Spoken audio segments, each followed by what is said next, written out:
Assistant commissioner Sheikhupura Shabbir حسین نے تجاوزات کے خلاف آپریشن کرتے ہوئے لاری اڈا پر قائم تجاوزات قبضہ میں لے لی۔ اسسٹنٹ کمشنر شیخوپورہ نے میڈیا کی نشاندہی پر غیر قانونی ایل پی جی ایجنسی کے خلاف کارروائی کرتے ہوئے ایل پی جی ایجنسی کو سر بمہر کر دیا۔ سٹی پولیس نے ری فلنگ کرنے پر ایجنسی مالک کو گرفتار کر کے مقدمہ درج کر لیا ہے۔ شیخوپورہ شبیر حسین نے کہا ان کا مزید کہنا تھا۔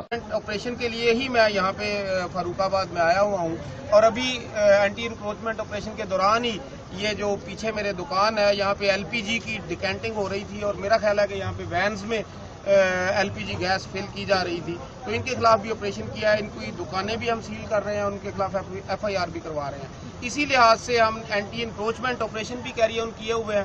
فاروق آباد شہر سے تجاوزات کے مکمل خاتمے تک آپریشن کا سلسلہ جاری رہے گا۔ تجاوزات مافیا کے خلاف بلا تفریق کارروائی عمل میں لائی جائے گی۔ فاروق آباد سے تجاوزات کے خاتمے کے لیے ٹھوس اقدامات کیے جا رہے ہیں۔ کیمرہ ٹیم کے ہمراہ محمد بلال۔